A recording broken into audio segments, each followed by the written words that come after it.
The scent of bitter espresso and cloying macarons hung heavy in the air, a stark contrast to the acrid taste in my mouth. I hadn't even had a chance to sip my own latte. Not when Marcus, my fiancé of 2 years, the man I was set to marry in exactly 23 days, looked at me across the polished cafe table with eyes colder than any Seattle winter. "Lily," he began, his voice flat, rehearsed. "We need to talk." My stomach plummeted. I knew, somehow, in that instant, that this wasn't about the wedding caterer or the color scheme. This was something far more insidious. I forced a smile, my palms already damp against my linen dress. "What's going on, Marcus? Is this about the honeymoon?" He didn't answer. Instead, his hand dove into the inner pocket of his bespoke suit jacket. What he produced wasn't a gift. It was a small, velvet-covered box, intricately designed. He placed it on the table between us, not pushing it toward me, but away from himself. My stomach clenched. "I can't marry you, Lily," he stated, his gaze unwavering, as if reciting lines from a script. 7 words. 7 razor-sharp words that sliced through me, colder and more precise than any surgical scalpel I'd ever held. "What?" I whispered, the single syllable catching in my throat. He leaned back, a hint of relief flickering in his eyes, as if shedding an unbearable weight. "It's not you, Lily. It's just, we're heading in different directions. I've made connections, important ones." Then he delivered the final, crushing blow. "Serena Thorne and I, we're aligned in ways I didn't see before. She understands my ambition." Serena Thorne, daughter of Alistair Thorne, the ruthless tech titan and venture capitalist who virtually owned half of the Pacific Northwest's most lucrative startups. The woman with a predatory smile and eyes that always seemed to size you up, weighing your worth in a currency I didn't possess. "You're leaving me for her?" The words were barely a gasp. "It's not like that," he insisted, though his dismissive tone and averted gaze screamed otherwise. "This is better for both of us. You deserve someone simpler, Lily. Someone less complicated." And as if his betrayal hadn't gutted me enough, he added, "Oh, and the ring. It's a family heirloom. My grandmother would be devastated if it left the family." My hands trembled, but I wouldn't give him the satisfaction of seeing me break. With painstaking care, I slipped the diamond solitaire from my finger. It felt heavy, a mocking weight after years of anticipation. I placed it gently on the table, the silent clink echoing like a gunshot. "Thank you for your honesty, Marcus," I managed, my voice steady despite the seismic shift occurring inside me. Then I stood. I didn't look back. I walked straight out of the cafe, onto the bustling streets of downtown Seattle, the crisp July air, doing little to cool the fire raging within me.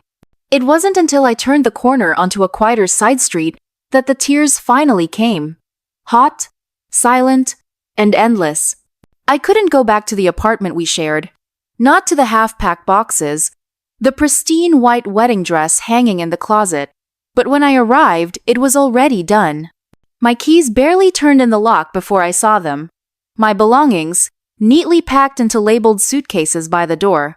Clothing, books, toiletries, my entire life reduced to carefully sorted boxes, as if I were being returned to sender. It had to be his mother, a woman who wielded passive aggression like a finely sharpened blade. I sank to the floor beside those bags, the cold hardwood seeping into my bones. My old studio lease had ended weeks ago. I'd happily handed it over to a new nursing student, eager to embrace my new life with Marcus. Every cent I had saved had gone to the wedding. Now, I had less than $100 in my account and a full week until payday. My life, my meticulously planned future, had evaporated in a single conversation. That's when I did the one thing I hadn't done in over a year. I called my Aunt Clara. Her voice, when she answered, was as warm and steady as I remembered. "Lily, honey, where have you been?" A raw, guttural sob tore through me instead of words. That was all it took. An hour later, I was curled on her faded floral couch, cradling a mug of steaming chamomile tea, while she smoothed my hair, just as she used to when I was a heartbroken teenager, reeling from another foster placement gone wrong. Aunt Clara didn't ask questions. She simply placed a thick, hand-knitted blanket over my legs and said, "Stay as long as you need, sweet pea. You hear me? I've got space, and you've got nothing to prove to anyone." By sunrise, the initial sharp ache had dulled into something heavier, something suffocatingly close to shame. I was supposed to be stepping into a glorious new life, a new chapter. Instead, I was back exactly where I'd started, at 28 years old, heartbroken, humiliated, and, for all intents and purposes, homeless. At noon, I dragged myself into the shower, dressed in the cleanest set of scrubs I could find, and returned to St. Jude's Hospital as if nothing had happened. My colleagues, oblivious, smiled and asked about the final wedding plans. I smiled back, mumbled vague answers about postponements due to Marcus's urgent business trip, because telling the truth felt like it would tear me open all over again. But as I changed into my scrubs, a stark realization solidified within me. I couldn't stay here forever. Not in this town, steeped in memories of a life that was now a cruel mirage. Not when Marcus and Serena Thorne toasted champagne to their bright, perfectly aligned future just across Lake Washington in their sprawling Bellevue estates. Not when I had nowhere else to go and, ironically, nothing left to lose. 3 days crawled by. But on the third day, as I was checking on a patient, Brenda, our blunt, no-nonsense charge nurse, peeked her head in. "Still looking for a miracle escape from this place, Lily?" she asked. Her voice a low, conspiratorial whisper. "What?" I blinked, caught off guard. She motioned me out into the hallway. "Remember Chloe from Neuro? She took a private care job last month. Live-in, high pay, everything included. But she quit last week. Couldn't handle the guy." "What guy?" I asked, a flicker of curiosity momentarily eclipsing my despair. Brenda raised an eyebrow. "Some rich tech mogul, paralyzed from a ski accident. Lives up in those exclusive estates in Bellevue. Apparently, he's a nightmare. Terrifies most caregivers off in under 2 weeks." My mind, still reeling from my own personal catastrophe, latched onto the high-pay part. "It pays triple what we make here," Brenda continued. "Live-in suite, gourmet meals included. No roommates, no night shifts. Just one patient. I'm not exactly a private caregiver, Brenda. You're a registered nurse with 5 years of experience. And trust me, this guy needs someone who won't break easily. You're stubborn. That might actually work in your favor." I almost laughed. Everything inside me felt fractured. But something in her voice, the word escape, echoed loudly. It promised a fresh start, a way out of this suffocating misery. "Do you have a contact?"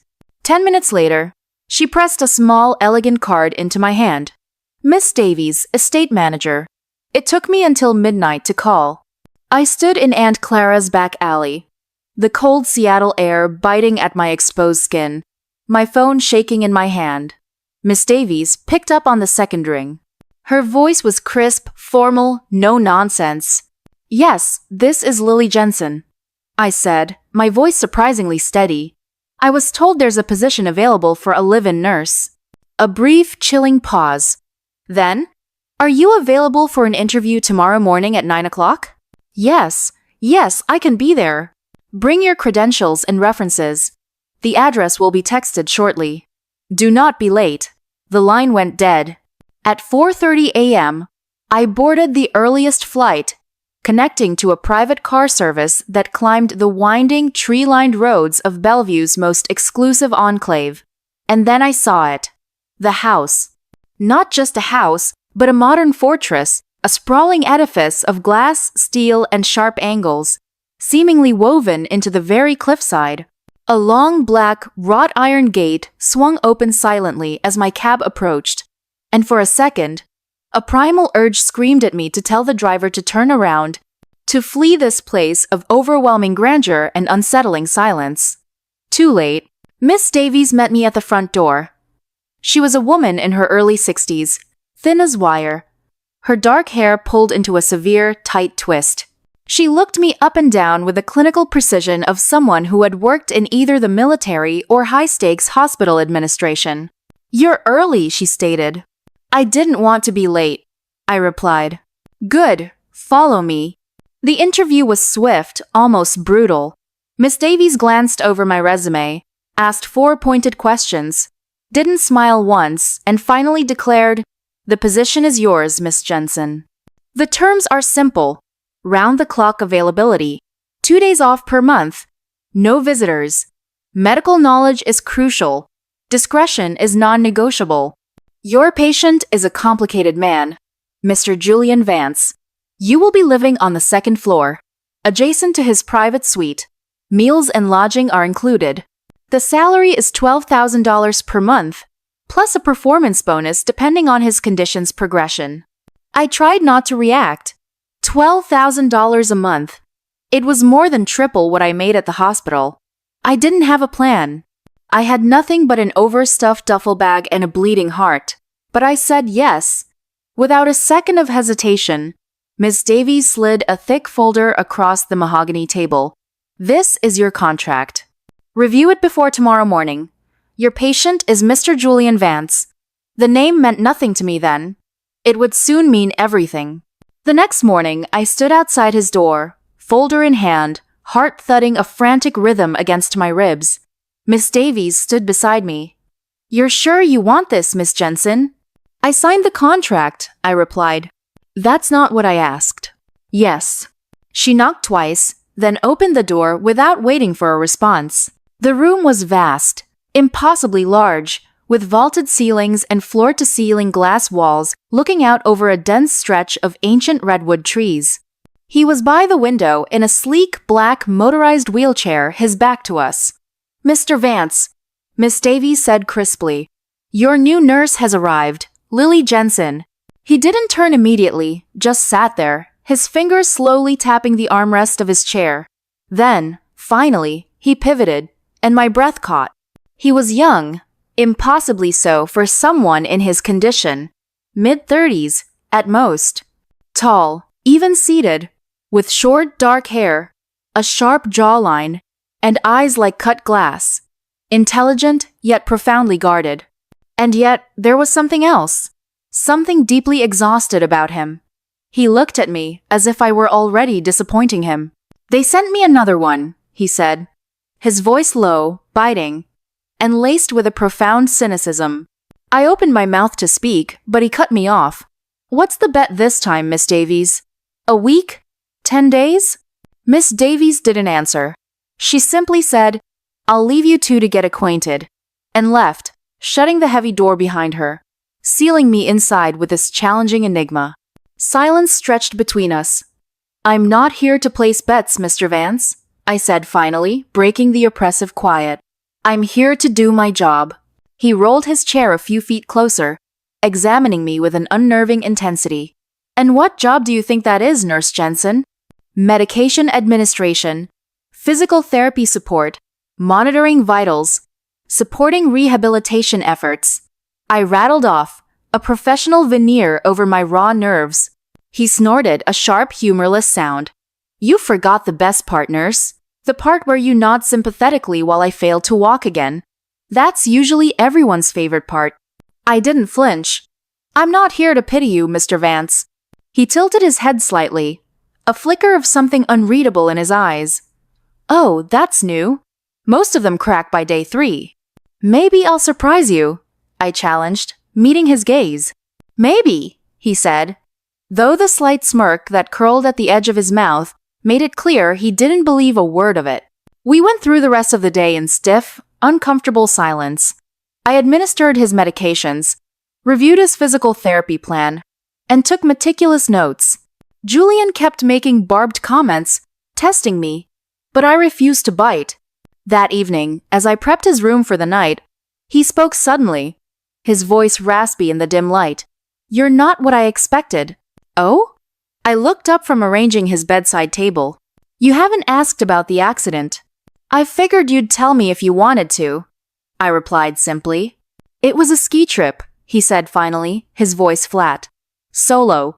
Lost control on a ridge. Woke up in a helicopter. Haven't stood unassisted since. Thank you for telling me. He stared at me for a long time. Why did you take this job, Nurse Jensen? Don't say the money. Everyone needs money. I met his eyes, letting a sliver of my own pain show. Because I've been lied to, Mr. Vance.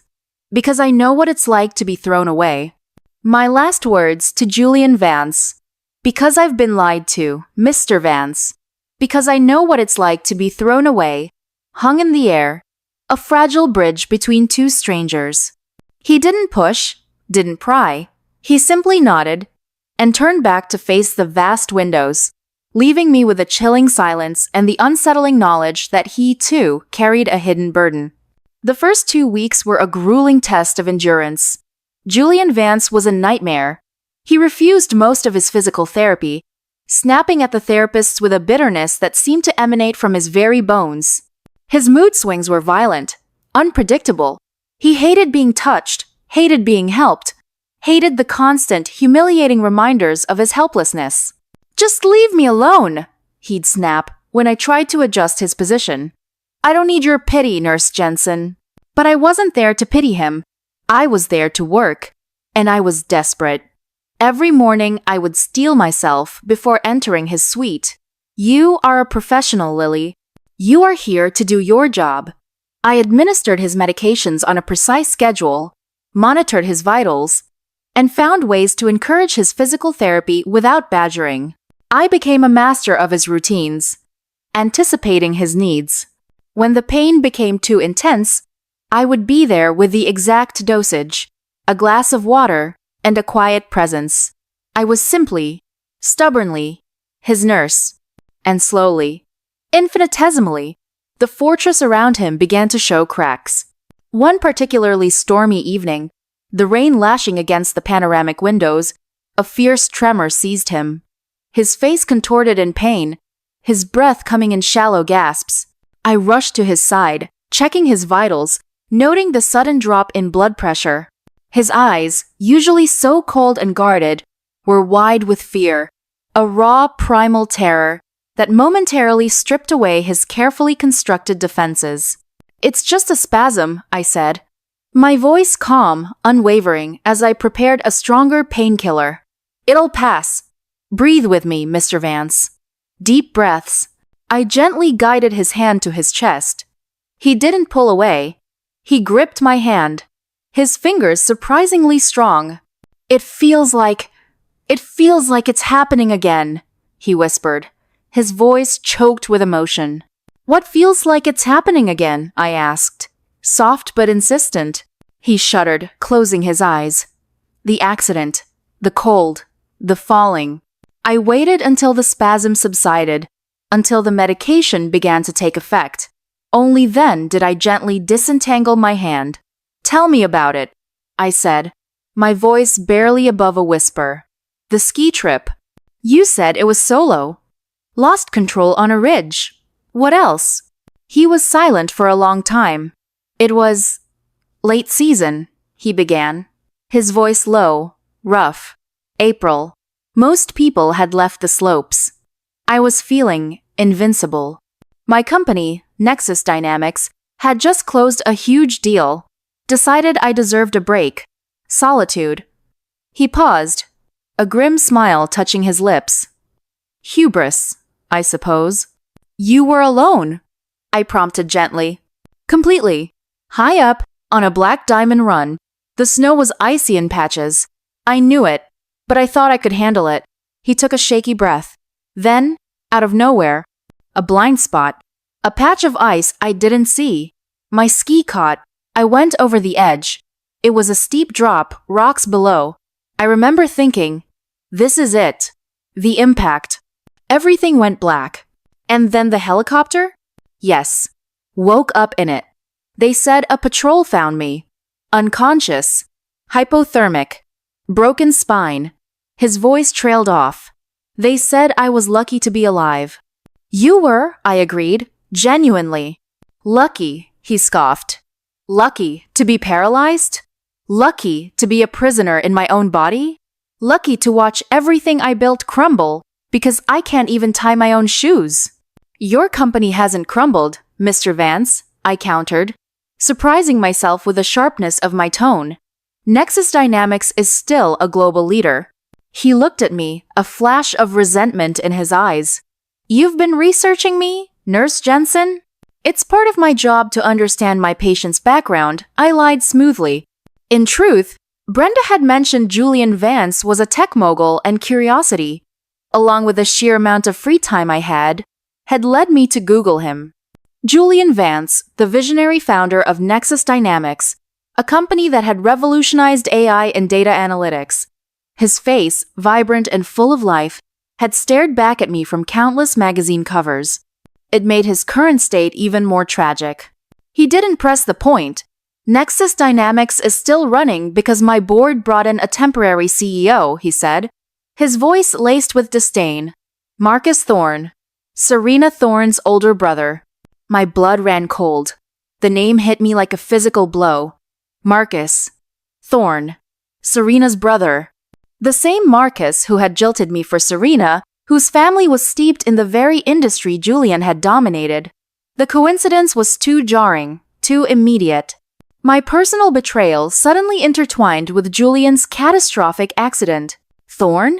I repeated, my voice barely a whisper. Marcus Thorne? He looked at me, a new flicker of suspicion in his eyes. You know him? I swallowed, my mind racing. Only by reputation, I lied again, hoping my voice sounded convincing. Alistair Thorne's son, right? Serena Thorne's brother. They're a very powerful family in Seattle Tech. Julian snorted. Powerful is one way to put it. Ruthless is another. Marcus was a corporate lawyer, then a venture capitalist. He always wanted a piece of Nexus. Tried to buy us out more than once. Failed every time. Now, he's running it. There was a profound bitterness in his voice, a hint of something deeper than mere corporate rivalry. Strange how things work out, isn't it? Very strange, I agreed, a chill creeping down my spine. The pieces, disparate and unrelated just moments before, were beginning to align in a terrifying way. Marcus, Serena, Alistair Thorne, Julian Vance, his accident, and now Marcus running his company. It couldn't be a coincidence. My personal devastation and Julian's physical one felt suddenly, chillingly connected.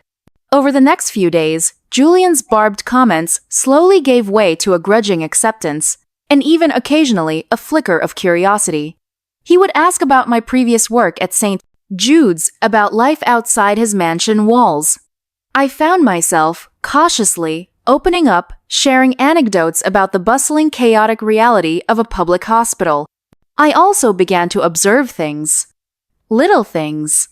The way Miss Davies, usually so unflappable, would subtly tense when Julian's physical therapist, a burly, overly cheerful man named Frank, would arrive for his sessions. The way Julian would wince, almost imperceptibly, when Frank performed certain manipulations but never complain aloud. It wasn't the wince of pain, I realized, not purely. It was something else. A flicker of distress. A subtle pulling back. As if something was being forced. One afternoon, while Frank was putting Julian through his paces, I discreetly observed from the doorway. Frank was pushing Julian's leg, twisting it at an odd angle. Julian's jaw was clenched, a vein throbbing in his temple. "Hold it, Mr. Vance. You're not trying hard enough." Frank boomed, his voice too loud, too insistent. My nursing instincts screamed. This wasn't right. Frank was pushing too hard, too aggressively. It wasn't about rehabilitation. It felt almost punitive. Later that evening, after Frank had left, I found Julian staring out the window, his expression bleak. "He's not helping you, is he?" I asked, my voice low. Julian didn't turn. "He's the best money can buy," he stated flatly. "The best money can buy isn't always the best for the patient," I countered. "He's too aggressive. He's causing you pain that isn't productive." He finally turned, his eyes piercing me. "And how would you know, Nurse Jensen? I've worked with countless spinal injury patients, Mr. Vance. I know the difference between productive pain and reckless, potentially damaging force." He's pushing you in ways that could re-injure you. Julian was silent for a long moment. Then, to my surprise, he said he was recommended by Marcus Thorne. Another piece clicked into place. Marcus Thorne, the ex-fiancé who had thrown me away, the temporary CEO who had taken over Julian's company, the brother of Serena Thorne, Alistair Thorne's daughter, a family with deep dark roots in the tech industry, now seemingly involved in Julian's accident and his rehabilitation. The connection was too strong to ignore. "I need to see your medical records," I said, my voice firm. "All of them. From the accident to now. Especially the post-accident evaluations and the initial physical therapy assessments." Julian stared at me, his eyes wide. "Why?" "Because something isn't right, Mr. Vance," I told him, my gaze unwavering. "And I have a feeling the Thorne family has a lot to do with it. My instinct is screaming at me that you, like me, were set up." A profound silence descended upon the room. The air crackled with unspoken truths. Julian's face, usually so impassive, was a mask of shock and dawning realization. The nightmare patient, the cynical tech mogul, suddenly looked vulnerable, almost fragile. "Set up?" he finally whispered, the word barely audible. "Yes. And I think I know who," I confirmed, my voice hardening with a resolve born of personal injustice. "Serena Thorne, Marcus, and possibly Alistair Thorne. They destroyed my life, and I have a feeling they tried to destroy yours too." That night, for the first time since I'd met him, Julian Vance didn't argue. He simply stared at me, a silent question in his eyes. And I knew, with chilling certainty, that our shared journey of uncovering the truth was about to begin. The opulent mansion, once a gilded cage, now felt like a battleground, and I, Lily Jensen, the cast-aside nurse, was ready to fight. For him and for myself. The next morning, the mansion felt different. The air, usually heavy with Julian's unspoken despair, now hummed with a subtle electric tension. Julian had agreed to let me review his medical files. Miss Davies, ever the diligent gatekeeper, retrieved a thick stack of binders and digital files. She gave me a look that was both suspicious and faintly intrigued. Julian sat in his wheelchair, observing me from across the study. I started with the initial accident reports. Standard textbook stuff. Nothing immediately jumped out. Then I moved to the post-operative notes, the rehabilitation assessments, and the ongoing physical therapy records. I cross-referenced dates, medication dosages, and progress reports. And that's when I found the first anomaly. Frank's reports were meticulously detailed, almost too perfect, but the subjective notes, the ones about Julian's pain levels, seemed to contradict what I was observing. Frank consistently reported Julian as uncooperative or resisting effort. More disturbingly, after certain particularly aggressive sessions, Julian's pain medication dosages would mysteriously increase. "This is not right," I murmured, tracing a finger over a particular entry. "What is it?" Julian leaned forward. "Frank's notes," I explained. "They consistently paint a picture of non-cooperation, but I've seen you push yourself. And the medication spikes after certain sessions. It's as if he's creating more pain than necessary, or at least documenting it in a way that makes your progress seem slower." Julian's jaw tightened. I always felt worse after his sessions. I just thought it was part of the process. "It shouldn't be," I said, flipping through more pages. "And then there's this." I pointed to a specific report from 6 months ago. This independent neurological assessment. It states that while your injury is severe, there was a higher likelihood of significant functional recovery, with dedicated, appropriate physical therapy. It even recommended a specific type of intensive, gentle, nerve-focused rehabilitation. But Frank's methodology is completely different. Julian snatched the report. This was from Dr. Evans. He was the one I trusted most. He vanished shortly after this report was filed. Moved to some research facility in Europe, supposedly. Vanished? I looked at him, a cold dread washing over me. Or was he silenced? We locked eyes. If Dr. Evans, the one medical professional who predicted significant recovery, had disappeared, and Frank, whose methods seemed designed to hinder, was recommended by Marcus Thorne. It was no longer a coincidence. It was a conspiracy. "We need to find Dr. Evans," Julian stated, his voice calm, resolute, but with an underlying steel. The victim was gone. The strategist was back.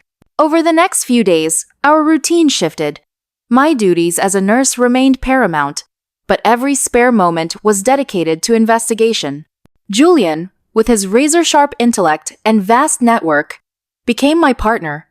He accessed his old encrypted files, delved into his personal email archives. I, with my medical background and forensic accountant-like attention to detail, analyzed every document, looking for patterns, inconsistencies. We discovered that in the months leading up to the ski accident, Julian had been embroiled in a bitter corporate battle with Alistair Thorne. Thorne Industries had launched a hostile takeover bid for Nexus Dynamics. Julian had vehemently rejected it, publicly shaming Alistair Thorne for his unethical business practices. The stakes were enormous. Billions of dollars. Control of the next generation of AI technology. He tried to acquire Nexus. I refused, publicly. Called him a dinosaur, Julian explained, his voice tight. A week after I rejected his final offer, my accident happened. "And Marcus Thorne, his son, became your temporary CEO," I finished. "And he recommended Frank, a physical therapist whose methods seemed designed to slow your recovery." "They set me up," Julian said, his voice barely a whisper. "They needed me out of the way, paralyzed, incapacitated. A burden to my own company, a shell of myself. So Marcus could step in and consolidate power, paving the way for a Thorne Industries takeover." I looked at him, my heart aching with a mixture of anger and a strange, fierce protectiveness. "And I was thrown away by Marcus for Serena," I said, a bitter laugh escaping my lips. "A small pawn in their larger game. They just needed me out of the way too." "We need proof," Julian stated, cutting through my personal reflection. "Undeniable proof." Our investigation led us down a labyrinthine path of encrypted emails, shell corporations, and shadowy figures. Julian used his tech skills, painstakingly hacking into old servers. I sifted through mountains of public records, searching for any connection between Frank and the Thorne family. We found it. Frank, it turned out, had a history of questionable medical practices. His licensing board record showed multiple complaints, settled out of court. And then there was the money. A series of anonymous payments, substantial sums, wired into an offshore account in his name, dating back to just before Julian's accident. The payments originated from a shell corporation that eventually traced back to a holding company controlled by Alistair Thorne. The final piece of the puzzle fell into place when Julian, using an old backdoor access code, managed to retrieve a heavily encrypted voice message from his private server. It was dated the day before his accident. The voice was distorted, muffled, but recognizable. Alistair Thorne. "Just make sure he's incapacitated. Permanently. The less he can fight, the better. My son will handle Nexus. And make sure no one ever knows." The message was chillingly vague, but the intent was unmistakable. Incapacitated. Not killed. Just unable to fight. It aligned perfectly with Julian's paralysis, with Frank's suspicious therapy. "They planned this," Julian said, his voice cold, devoid of emotion, but his hands trembled. "They hired someone to ensure I had an accident. And then they sent Frank to make sure I never truly recovered. And they set me up to fail," I whispered. "Marcus didn't just break my heart. He cleared the path for Serena, who was probably an unwitting pawn in their larger scheme, to ensnare him into a powerful alliance. They wanted to ensure I wouldn't be a distraction." The realization hit me with the force of a tidal wave. My pain, my humiliation, my homelessness had all been a calculated move. But they had underestimated me. They had underestimated Julian. And they had certainly underestimated the power of two people, shattered by betrayal, finding common ground in the pursuit of truth. "We need more than this," I said. "This is circumstantial. We need a confession, or a direct link that can't be denied. Our target became Frank. I subtly, accidentally left recordings of Julian's therapy sessions, where Miss Davies might find them. I made pointed comments about Frank's methods to Julian's other medical staff. Miss Davies, I had observed, was meticulous and loyal to Julian. She was a potential ally. One afternoon, during Frank's session, I set up a hidden camera, disguised as a small air freshener. When I reviewed the footage later, my blood ran cold. Frank wasn't just being aggressive. He was deliberately manipulating Julian's limbs in ways that would cause maximum pain without visible injury. He would whisper dismissive, demoralizing comments under his breath. "You're pathetic, Vance. Just give up. You'll never walk again. Just take your meds and make it easier on everyone." I showed the footage to Julian. His face was a mask of furious disbelief, then a cold, quiet rage. That son of a... He trailed off. He's been doing this the whole time, making me believe it was my fault, that I wasn't trying hard enough.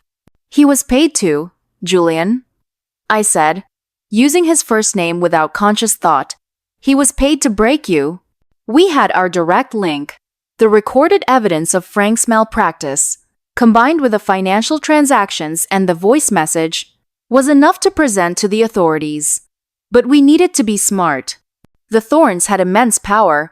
Julian, his mind sharper than ever, hatched a plan. "We'll go public," he declared. "Not just to the police, but to the media." The Thorns thrive on secrecy and reputation. We hit them where it hurts the most. The next few days were a blur.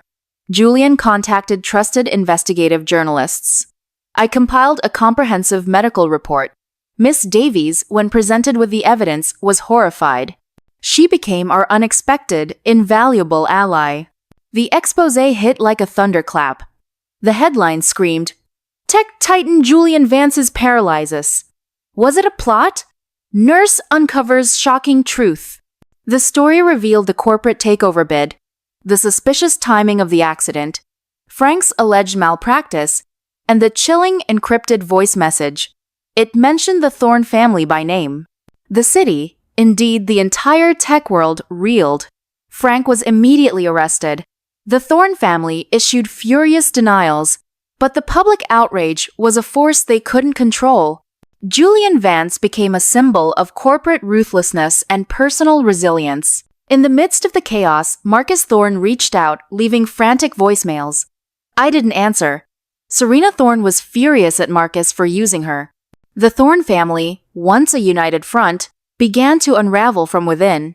The police investigation gained momentum. Alistair Thorn was brought in for questioning. Marcus Thorn found his corporate path blocked, his reputation in tatters. Meanwhile, Julian's recovery, fueled by a renewed sense of purpose and the expulsion of the toxic Frank, accelerated dramatically. With a new, genuinely compassionate physical therapist, Julian began to make strides he hadn't thought possible. He moved his toes, then his ankles. Slowly, painstakingly, with immense effort and my unwavering support, he started regaining feeling, then movement.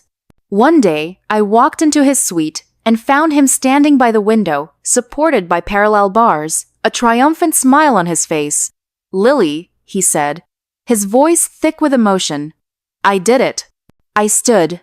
Tears pricked my eyes. It wasn't just physical progress. It was a profound victory of spirit. The legal battle stretched for months. Alistair Thorn fought relentlessly.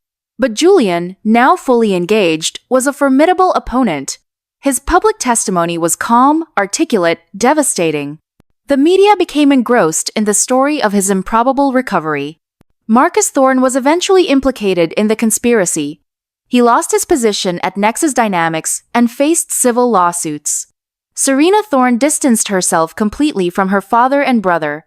As for Dr. Evans, the neurologist who had vanished, we found him. He had been quietly paid off by a Thorn subsidiary. Once the truth came out, he came forward, his testimony confirming the original prognosis for Julian's recovery and implicating Frank. A year later, the world felt entirely new. Julian Vance, still undergoing therapy but now able to walk with the aid of crutches, officially reclaimed his position as CEO of Nexus Dynamics. He publicly thanked me, crediting my tenacity and medical expertise for saving his life. My own life had undergone an even more profound transformation. I was no longer Lily Jensen, the heartbroken, homeless nurse. I was Lily Jensen, the chief medical consultant for Nexus Dynamics' new health tech division, a role Julian had personally created for me. My expertise in patient care and my investigative skills were now channeled into designing cutting-edge, ethical healthcare solutions. I had my own office, overlooking the very cityscape where Marcus had broken my heart. But this time, it was a view I had earned. The Thorne family's empire had fractured. Alistair Thorne faced multiple indictments, his legacy tarnished beyond repair. Marcus, stripped of his power and wealth, disappeared from the public eye. Serena, whether truly changed or just strategic, remained an enigma. One crisp autumn evening, a year and a half after I first arrived at the mansion, Julian and I stood on the balcony of his newly renovated suite. He leaned on his crutches, gazing at the city lights twinkling below. The air was cool. "You know," he said, turning to me, a soft, genuine smile on his face, "when Miss Davies first sent you, I thought you'd last 3 days. I was going to offer you a bonus just for showing up the next morning." I laughed, a warm, unrestrained sound. "And I thought you were the most insufferable patient I'd ever encountered." He chuckled, a rich, full sound. "And yet, here we are." He looked at me, his eyes softening, a depth of emotion I hadn't thought possible shining within them. "You saved me, Lily. Not just my body, but everything. You believed me when no one else did." I reached out, gently touching his arm. "You saved me too, Julian. You gave me purpose when I had none. You showed me that betrayal isn't the end, but a catalyst." He reached for my hand, his fingers intertwining with mine. "Lily," he began, his voice low, earnest. "I know this is fast. Everything has been fast. But what if we face the next adventure together? Not just as colleagues, but as partners." My heart swelled. I looked into his eyes, no longer guarded, no longer filled with bitterness, but shining with hope and genuine affection. He was no longer the broken tech mogul, and I was no longer the cast-aside nurse. We were two people, forged in the fires of betrayal and resilience, finding solace and strength in each other. I squeezed his hand. "Maybe," I whispered, a wide, true smile spreading across my face. "Maybe we could." We didn't rush into anything. There were no grand announcements, no headlines. Just more mornings, more shared meals, more progress for Julian, more collaborative work for Nexus Dynamics' new division. He learned to walk longer distances, to navigate stairs, to dance, however awkwardly, in the living room. I learned to lead a team, to innovate, to embrace my own newfound power. As for Marcus, I never heard from him directly again. The last I saw of him was a fleeting mention in an obscure business journal detailing his struggle to secure new funding for a failing startup. Serena, years later, had carved out a new life for herself, dedicating her wealth to environmental causes. Her name now associated with quiet philanthropy rather than scandal. Sometimes, late at night, I would think of that cafe, that table, that moment when Marcus broke me. I would remember the crushing humiliation, the feeling of being discarded, but those memories no longer held power over me. They were simply markers on a journey, reminders of how far I had come. I learned that betrayal doesn't define you. Your response to it does. I learned that true strength isn't about avoiding pain, but about rising from its ashes. I learned that true love doesn't arrive in a perfectly wrapped package, but often emerges from shared struggles, built on a foundation of trust and unwavering belief. I had been set up to fail, abandoned, made homeless. But in that moment of despair, I had found a job, a purpose, and ultimately, a connection far more profound and genuine than anything I had ever dared to dream of. My story wasn't just about survival. It was about triumph.